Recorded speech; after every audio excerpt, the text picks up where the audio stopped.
We are the most connected generation in human history, and somehow the loneliest. There are entire industries built around helping you find love. Apps that algorithmically match your personality. Content that tells you what a healthy relationship looks like, sounds like, feels like. We have more access to romantic possibility than any generation before us, and yet research consistently shows that loneliness is rising, not falling. Here's the contradiction no one talks about. The people who want love the most are often the ones who end up feeling the most alone. Not because love failed them, because somewhere along the way, they stopped coming back to themselves. There's a type of person that psychology rarely talks about without immediately pathologizing them. They're not clinically anxious. They're not avoidant. They don't have a dramatic attachment story that fits neatly into a textbook. But there's something consistent about them. When they're in love, they come alive. Their world gets color, their routines get meaning, and when they're not, something goes quietly dim. They reorganize their life around a partner without realizing it. Friendships slowly move to the background, not out of carelessness, out of orientation. This is who this video is actually about, and if that already sounds familiar, stay with me. You know this person. Maybe you are this person. Maybe you are this person. There's the friend who disappears the moment they fall in love. Calls get shorter, plans get canceled, and slowly, the version of them you knew fades into whoever their partner needs them to be. There's the one whose entire emotional universe orbits another person. Their mood depends on a text back. Their confidence lives inside someone else's approval. And then there's the person who genuinely can't hold friendships without a romantic anchor. Not because they're selfish, but because connection, for them, only feels real when it's intimate. Three different people, one shared truth. They don't love less than anyone else. They just love in a way that costs them themselves. And here's where everything shifts. Because what you've been watching isn't just a pattern of preference. It's a map of something deeper. Something that most people never think to question, because from the outside, it just looks like being a romantic person. But that framing is too simple. And honestly, it lets the real story off the hook. This isn't about who they love. It's about what love replaced. Psychologists have long observed that the way we attach to romantic partners, the intensity, the exclusivity, the all-or-nothing quality of it, often has specific roots, specific wiring, a specific emotional history that quietly shaped which kind of connection felt safe and which kind felt like too much of a risk. So if you've ever wondered why you can fall completely for one person but struggle to let a group of friends in, or why someone you love seems to save all of themselves for romance and nothing for anyone else, stay with this, because what comes next isn't just an explanation, it's a mirror. Picture this. It's a Friday night, your phone buzzes, the group chat, making plans, and you type the same thing you've typed a dozen times before. Can't make it tonight. No real explanation, just that, because the only place you wanted to be was already decided, and it wasn't there. One Friday becomes four becomes a pattern, and slowly, without anyone announcing it, the invitations stop coming, not out of anger, just adjustment. They adjusted to your absence. Then the relationship ends, and you pick up your phone to call someone, and you realize there's no one obvious to call, not because people don't care, but because you quietly, gradually, lovingly dismantled every other connection you had to pour everything into one. The silence isn't new. You built it, one canceled plan at a time, and that realization, it lands differently than any argument ever did. Based on Section 6's theme, anxious attachment, romantic love, and psychological frameworks, I'll build a complete, coherent title and full outline, then write the entire script. Here's what I'm working with. Why is it that some people can love casually, keep things light, enjoy the moment, never ask for more, while others feel like they're slowly suffocating unless the connection is total? You've probably been called too much, too intense, too needy. Maybe you've even said it about yourself, like it was a confession. But here's what nobody tells you. The hunger you feel in love isn't a character flaw, it's a pattern. And it started long before you ever fell for anyone. Picture this. You're a child. The person who's supposed to be your safe place is sometimes warm, sometimes withdrawn. sometimes present, sometimes gone, not physically but emotionally. You learn without anyone teaching you that love is not guaranteed, that closeness can disappear without warning. So you do what any intelligent creature does. You start paying attention. You become hyper-vigilant to emotional signals. You learn to read the room before you even walk into it. And somewhere deep in your nervous system, a belief gets written. The only way to feel safe is to be completely, undeniably chosen. Fast forward 20 years, you're in a relationship. And while your partner says, "I love you," something in you is still scanning, still watching for the withdrawal, still waiting for the warmth to disappear. This isn't paranoia. This is a nervous system doing exactly what it was trained to do. Psychologists call this anxious attachment, one of the core patterns identified in attachment theory, originally developed by John Bowlby. The theory is straightforward. The emotional bond we form with our earliest caregivers becomes an internal blueprint for every close relationship that follows. When that early bond was inconsistent, loving one moment, unavailable the next, the attachment system never fully settled. It stayed on alert. And here's what makes romantic love different from every other relationship in your life. Friendship, family, community. These connections are valuable, but they're ambiguous. A friend can love you and still not choose you every day.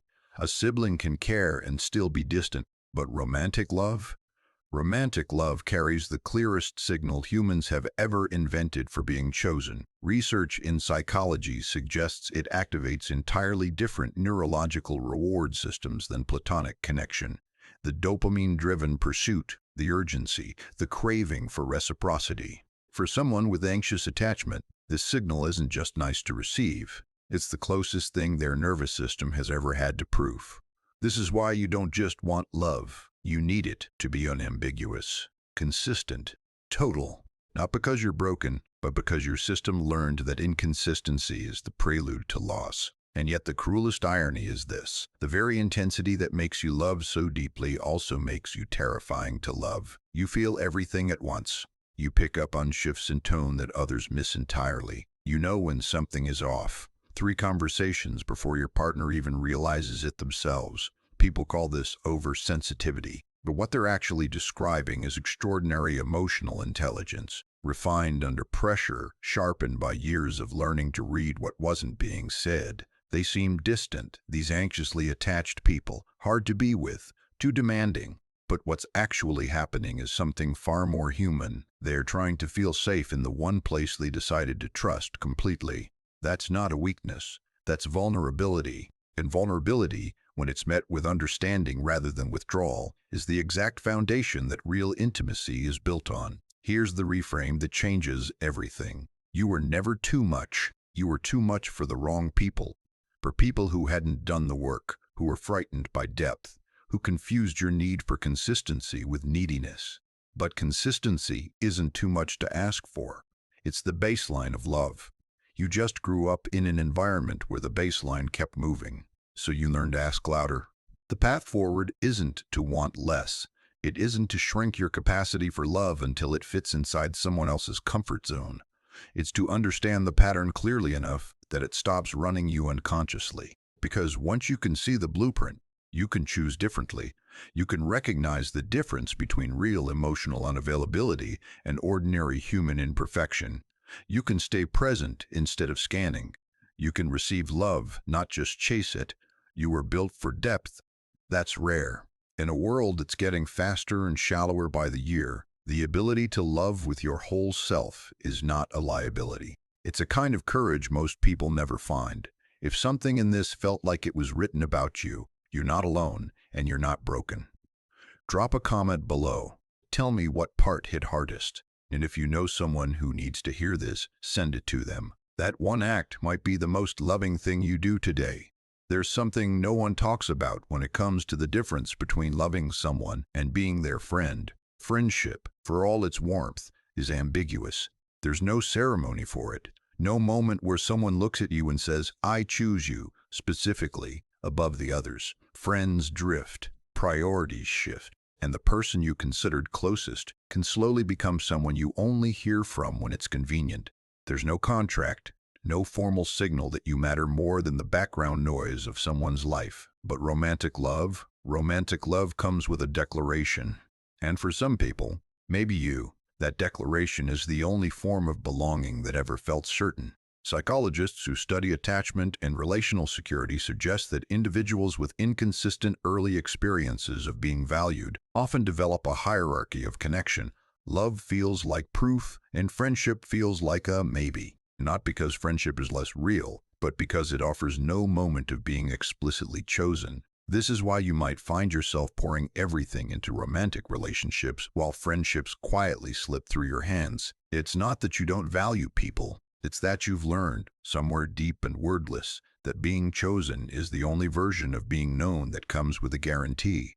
The painful irony, the part that makes this worth sitting with, is that romantic love, for all its certainty at the start, is often the connection that ends, while the friendships you underestimated quietly outlast everything else.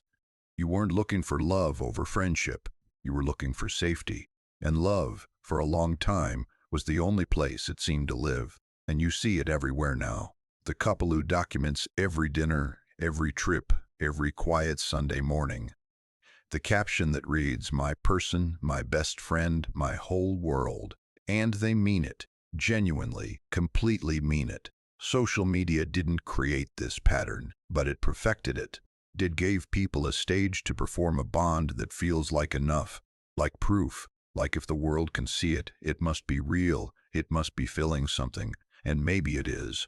But maybe underneath the posts, underneath the highlights, there's still a quieter hunger for connection that doesn't need an audience, for belonging that doesn't need to be documented to feel true. Here's what no one tells you about the people who love the hardest.